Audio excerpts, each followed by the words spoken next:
नमस्कार दोस्तों, स्वागत है आपका फिर से एक बार मेरे YouTube channel big bull market school में। आज हम बात करने जा रहे हैं फ्यूचर मार्केट की। कल हमने बात करी थी इक्विटी कैश मार्केट की। आज हम बात करेंगे फ्यूचर मार्केट की। अगर आपने लास्ट हमारा वीडियो देखा होगा तो आज आपको बहुत अच्छे से समझ में आएगा कि फ्यूचर मार्केट क्या है, इसमें कैसे वर्क होता है, इसमें रिस्क कितना है और रिटर्न कितना है। आप क्योंकि कल के मार्केट को आज के मार्केट को आपको कंपेयर कर सकते हैं। ओके, पॉइंट नंबर वन हम स्टार्ट करते हैं। Equity future market contract based काम होता है।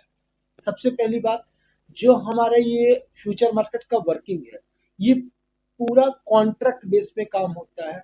इसमें एग्रीमेंट होते हैं जिसके अकॉर्डिंग ही हम मार्केट में वर्किंग कर पाते हैं और मार्केट से वर्क करके रिटर्न गेन कर पाते हैं। ठीक है, आपको सबसे पहला पॉइंट ये समझना है कि ये जो फ्यूचर मार्केट है, इसमें ट्रेडिंग करने के लिए हमको एक बाउंडेशन रहती है और बाउंडेशन के अंदर ही हम ट्रेड करते हैं, जिसको हम कॉन्ट्रैक्ट बोलते हैं।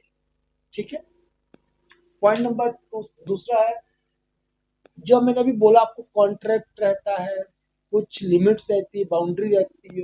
बाउंड्री नंबर एक अगर हम मानेंगे, इसमें हमको लॉट साइज के अंदर ट्रेड करना पड़ता है। जैसे कि कैश मार्केट में हम एक दो या चार शेयर को परचेज करते हैं और ट्रेड करते हैं, बट इसमें एकदम उसका विपरीत उल्टा है।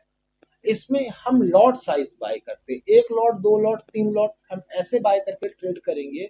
और इसमें लॉट साइज के अंदर कंपलसरी रहता है कि जैसे रिलायंस है, रिलायंस का लॉट साइज फिक्स है 500। इसमें कंपलसरी चीज है कि अगर हम रिलायंस ट्रेड कर रहे हैं फ्यूचर में, तो हमको 500 शेयर को परचेज करना ही पड़ेगा। हर कंपनी का लॉट साइज अलग होता है। ठीक है, किसी का 500, किसी का 200, किसी का 800, किसी का 5000, किसी का 50। सबका लॉट साइजेस अलग है। ठीक है,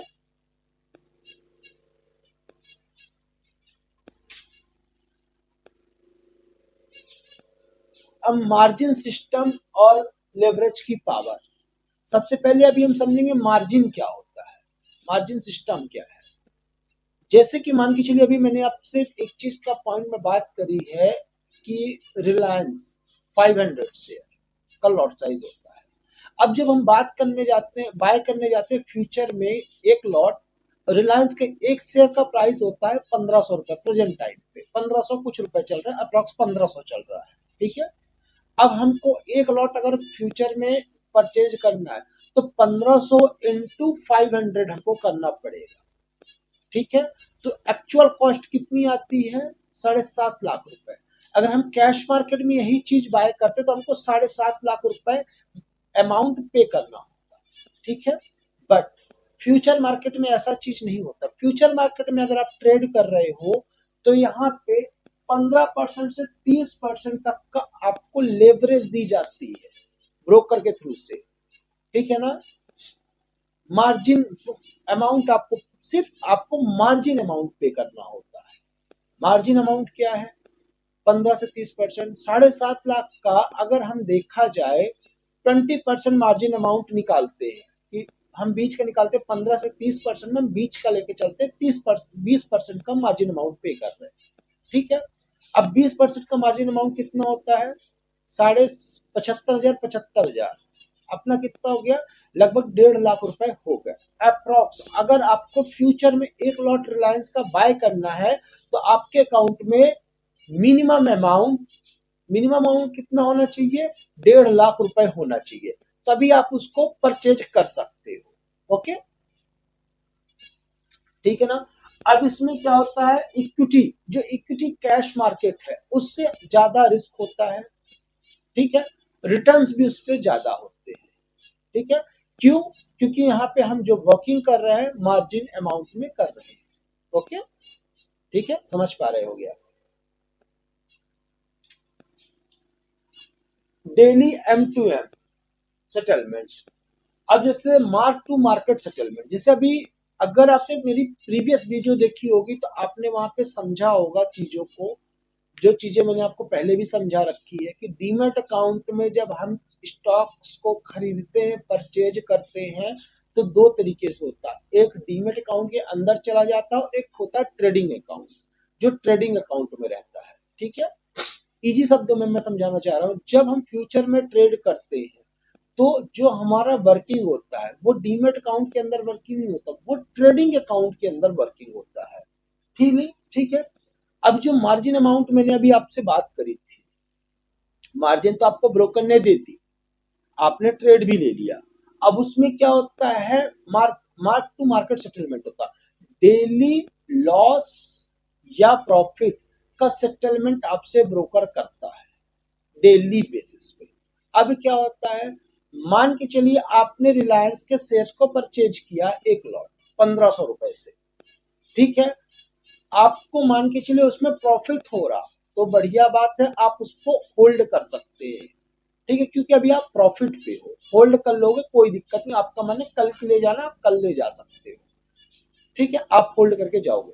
अगर इन केस अगर आपने परचेज किया है और आपको वहां पे लॉस चल रहा है, ठीक है ना, और 1.5 लाख के अमाउंट में अगर आपको आपके इन्वेस्टमेंट में 40 या 50% का लॉस चल रहा है, ठीक है, तो उस टाइम पे आपको ब्रोकर सजेस्ट करेगा, आपको कॉल करेगा, बात करेगा और बोलेगा कि आप अपना मार्जिन अमाउंट पे करिए, फंड ऐड करिए। अगर इन केस आप अगर फंड ऐड नहीं करते हो, ठीक है, तो उस टाइम पे आपका ब्रोकर आपकी पोजीशन को स्क्वायर अप कर देगा, आपकी पोजीशन मार्केट से काट देगा आपसे बिना पूछे, ठीक है। तो उसको हम बोलते हैं मार्क टू मार्केट सेटलमेंट, ठीक है, मार्क टू मार्केट सेटलमेंट उसी को बोलते हैं कि आपका एवरीडे सेटलमेंट होता है। अगर लॉस पे हो तो आपकी पोजीशन काट दी जाएगी, ठीक है, अगर आप उसमें फंड और मार्जिन ऐड नहीं करोगे तो। क्यों? क्योंकि बहुत ही हाईली वोलेटाइल मार्केट होता है। कंपल अब ये बात आ गई यहाँ पे, कंपल्सरी सेटलमेंट ऑन एक्सपायरी, ठीक है, कंपल्सरी सेटलमेंट ऑन एक्सपायरी। जैसे मैंने आपको पहली पॉइंट में बोला था, हम कॉन्ट्रैक्ट बेस्ड काम करते हैं, हमारे पास कुछ बाउंडेशन है उसके अंदर काम करते हैं, ठीक है। अब इसमें क्या होता है, कंपल्सरी सेटलमेंट। अब हर मंथ के, कोई भी मंथ हो कुछ भी हो, 30 तारीख, 31 तारीख, 28 तारीख का मंथ, डजंट मैटर, मंथ के लास्ट वीक में जो ट्यूसडे पड़ता है, वो हो सकता है 28 तारीख को आ रहा हो सकता है 25 तारीख को आ रहा हो सकता है 30 तारीख को आ रहा हो, डजंट मैटर।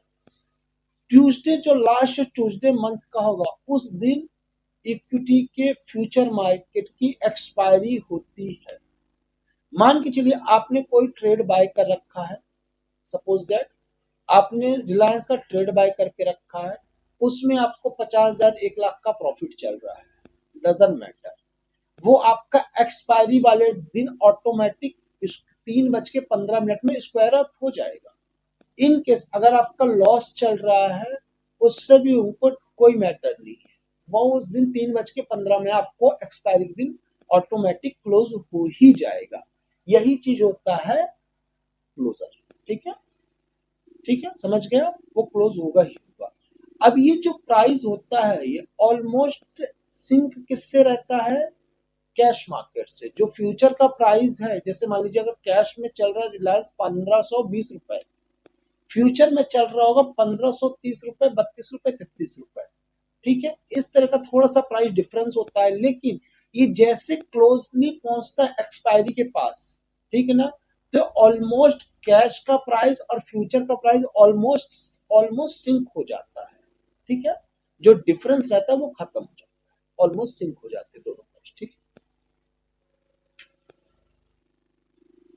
अब जैसे मैंने बार बार आपको समझाया है, बार बार बताया है, ये जो मार्केट है इसमें डीमेट अकाउंट में ट्रेडिंग नहीं होती है, डीमेट अकाउंट में स्टॉक्स नहीं जाती है, ट्रेडिंग अकाउंट में सिर्फ वर्क होता है।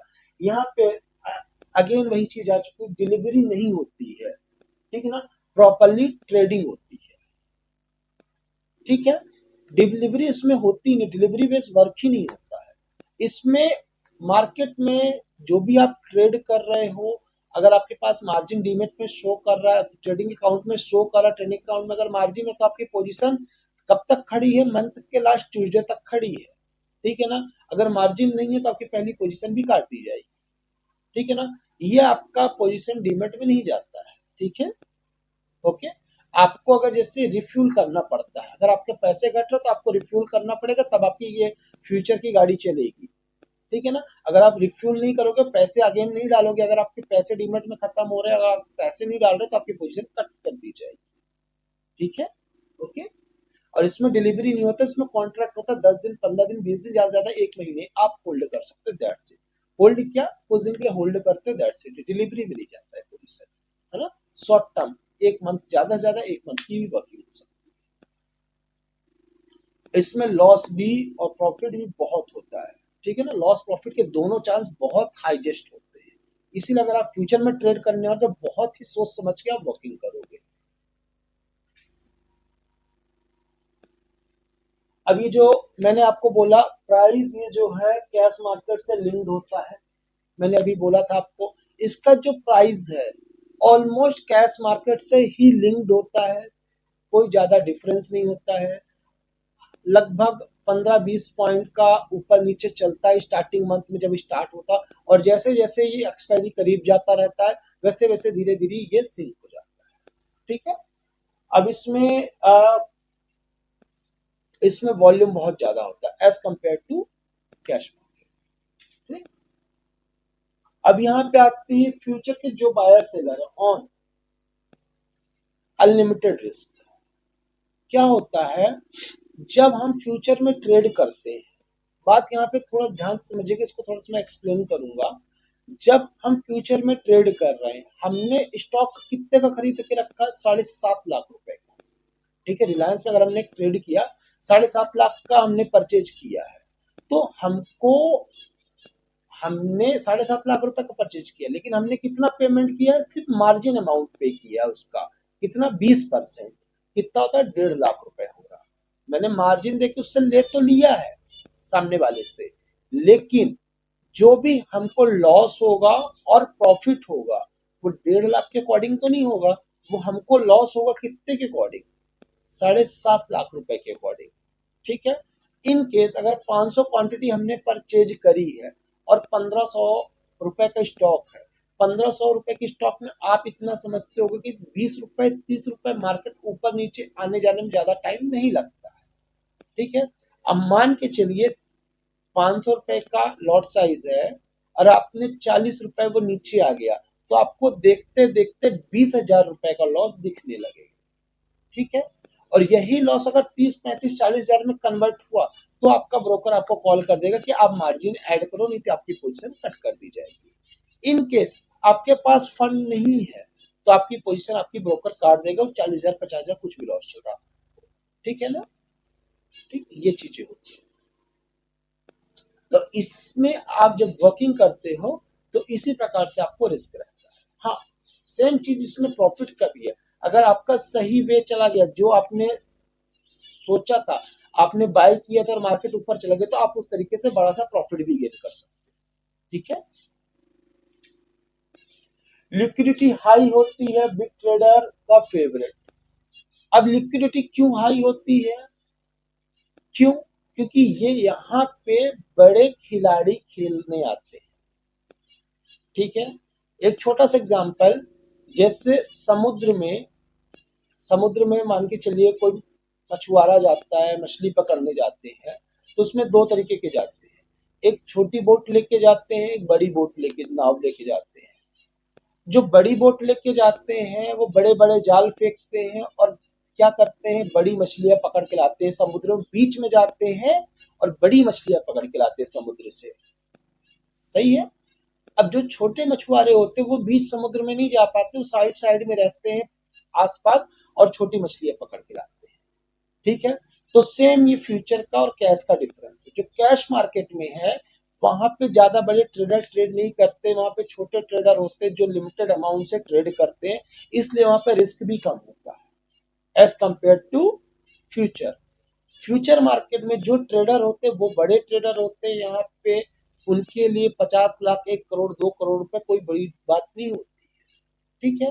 तो यहाँ पे जो प्राइस के मूवमेंट है बहुत हाई स्पीड से होते हैं।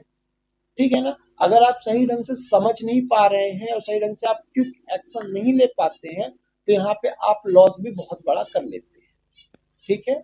अब इसमें ट्रेड कौन कौन करते हैं, जैसे FII, जो फॉरेन के इन्वेस्टर होते हैं, जो फॉरेन के ट्रेडर होते हैं, वो किस में ट्रेड करते हैं, फ्यूचर में करते हैं। और HNI क्लाइंट्स, जो इंडिया के हायर, देखा जाए जिनके पास बहुत पैसा है, वो ट्रेड करते हैं फ्यूचर में। जैसे मान के चलते राकेश झुनझुनवाला जी जो नहीं है आज के डेट में, वो भी फ्यूचर में जो ट्रेड करते हैं फ्यूचर में करते हैं। ओके, ठीक है। अगर अभी तक आपने मेरा वीडियो देखा है तो आई होप आपको मेरा कंटेंट पसंद आया होगा, आपको मेरी वीडियो का जो कंटेंट है समझ में आया होगा। तो ऐसे ही कंटेंट के लिए आप हमारे साथ जुड़ सकते हैं, हमारे चैनल को सब्सक्राइब कर सकते हैं। ठीक है। आज हमने बात करी थी फ्यूचर मार्केट की, कल हम बात करेंगे ऑप्शन मार्केट क्या होता है, उसमें कैसे कैसे हम वर्किंग कर सकते हैं। ठीक है। और ये जो मेरा वीडियो रहता है बिगनर फ्रेंडली रहता है, कोई लैंग्वेज टेक्निकल लैंग्वेज नहीं रहता है। हम फ्यूचर मार्केट को और भी डीप तरीके से समझेंगे, मैं एक्सप्लेन भी बहुत अच्छे से करूंगा और भी डीप तरीके से, लेकिन वो आने वाली वीडियो पे। ठीक है ना। तो अभी हम बेसिक वे में समझते हैं। तब तक के लिए नमस्कार, हम मिलते हैं नेक्स्ट वीडियो।